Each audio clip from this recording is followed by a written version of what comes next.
before, nung nakita ko sila, parang addict lang sila. They just go wherever I go. And then I remember, we had this get-together in my house, remember, and I told them na maybe it would be good to also have your own thing, not just to follow me around. I'm very, very proud of you. No, I am.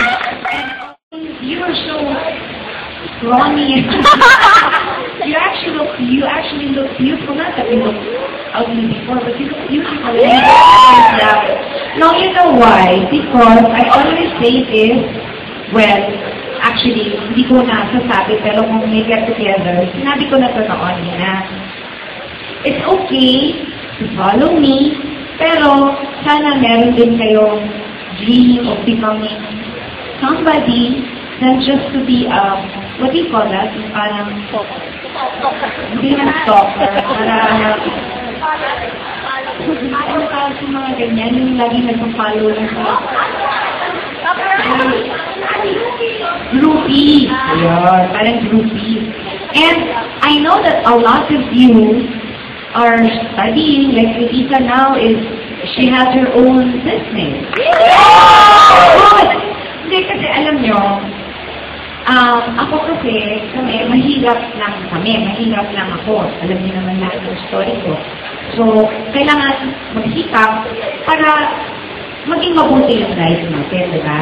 So, natutuwa ako na kahit pa paano, more than anything else, syempre natutuwa ako na hanggang ngayon, sinusuportahan niyo ako, natatouch ako sa mga gestures niyo, na sumasama kayo and all that, and nag-vlog or whatever.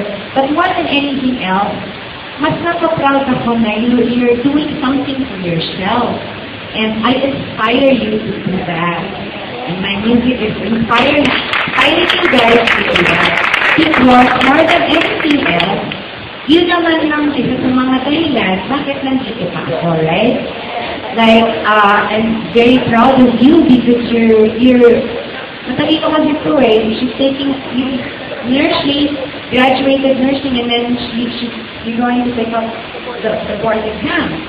So let's all wish her good luck for that. And for the others, like ito, parang ganito pala siya kaliit nun. Yung survivor na I'm glad you continued your studies, and that's really good.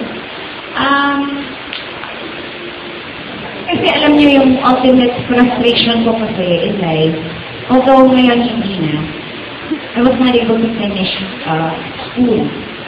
So that's why I always, pagka may nag-interview sa akin, it would be nice to be able to finish school. Diba? Para meron kayong, I mean, most of the time naman, kung anong pinag-aralan niya, hindi naman dun yung baksak niya. Pero okay, mabuti na rin yung may pinag-aralan ka kasi kahit na anong trabaho pasukin mo, alam mo meron kang pupuntahan, di ba? Ako kasi, yun na yung naging frustration ko. Although ngayon, kasi para ito na yung naging life ko, ito na yung naging career ko, hindi ko naman pinagsusisihan kasi napagtapos ko naman ng pag-aaral ng mga kapatid ko. So, okay na rin. So, para din sa iba, sana ganun din, di ba? So, importante yun. Or at least, kung talagang hindi kayang mag-aral, to have a goal in life. Huwag lang yung sumunod sa artista. Oh, and one more thing. You probably heard me talking about, vlogging and all that. I encourage you guys to, kasi para, diba yung minsan yung mga nakaaway na sa internet, mas malagaling yung idol ko sa'yo. Yung idol mo tama, yung idol mo tama, yung idol mo fake na, ganun ba yun? Actually, pag nakapabasa ako ng gano'n, I feel really bad. Kasi para bang hindi naman nila ako kilala Paano naman nila ma-decide na ay nako, ano siya, ahas siya, chuchu, whatever. It's really below. And I feel bad. So, nakaka-demoralize. Kasi, syempre, after so many years of, I didn't get here na hindi ako na ganun lang Kasi I worked really, really, really, really hard. There were a lot of disappointments. There were a lot of disappointments. There were a lot of sacrifices. I don't mind that because look at where I am naman now. I'm proud naman. Pero pagka nakakabasa ka ng gano'n,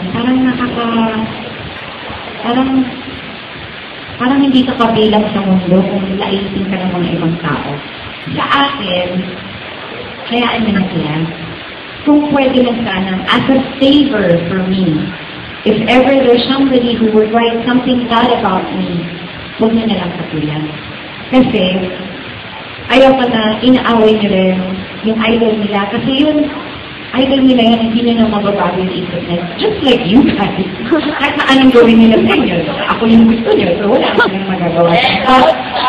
It would be better if you see something negative, to write back. Alam niyo yung pag binato ka ng bato, batuhin mo ng sapatos. Pag binato ka ng bato, batuhin mo ng tinapay. Because I would rather you guys do that because it's encouraging.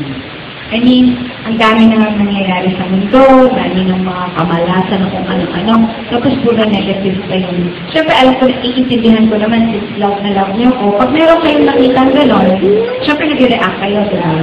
Oo. So, naiintindihan ko naman yun. And thank you. I appreciate that very much because obviously I can't naman do that because I also don't know how to do that. But it would be nice, Sana, as a favor to me, to not make that happen.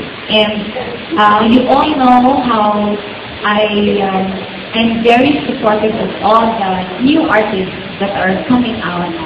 So, hindi ako na-insecure. As a matter of fact, if there's a way that I can help the new artists now, I will do that. Kasi nung nag-uumpisa ako, sila Martin, sila Pop, sila Jaja, sila Poo, they all helped me out. So now that I'm in a position na pwede akong tumulong, gagawin ko yun. So, ano pa ba? Yung sisirain yung ibang artist para lang makaangat ng iba, hindi ko yung masyadong like. So, parang, kumbaga na, pag merong mag-write ng pangit, hayaan na lang natin. Diba? Para wala din naman silang masabi. Kasi nagbabang-sila na lang kayo sa internet, para ang pangit ng tignan. And besides, parang, you don't need to prove anything to anybody, especially to me. Because I know how much you guys love me. So, that's it. I know. Wag tayong negative, positive, para mas mag-bless sa tayo ni Lord. There was a time, I would read all the comments pag sa YouTube na, si Regine Villana ito sa kandaan na, may mga ganun talaga. Or ganun ko. Kasi matama talaga, okay lang naman yun, okay lang naman. Pero, nag-feel bad na talaga ako. Sabi sa akin ni Audrey, why do you read those things? Stop reading them. It's not true. Pero, hindi naman ako insecure na tao, pero pag yung time na gano'n, lumalabas din siyempre yun, kasi tao naman ako, hindi naman, ano ako, bato ba ako? Wala ba akong feelings? Siyempre na-affect ako. Then I saw this feature in Tyler Banks na parang there was this 14-year-old girl na medyo mababa yung self-esteem niya. And she was befriended by this guy sa internet. Eh yung rule nila sa house, 30 minutes na siyang mag-internet every day. That's 30 minutes. That day, binifriend siya nitong guy na po siya. And then sila, chat. So like about a week. So ako yung girl. Kasi nga, mababa yung self-esteem niya. After 1 week, this guy said, I don't want to be your friend anymore. Because I think you're ugly and you're fat. Ganyan, so kung ano-ano na yung sinabi. So, sinabi niya sa mom, he said, like, so nagalit yung mom, sabi, bakit kasi, sabi ko sa'yo, ganitong time ka lang mag-i-internet, bakit kasi ganyan. So anyway, after nun, parang, pinasify naman niya yung ano na yung anak niya. And then she left. She went to the grocery. When she came home, the girl committed suicide and she died.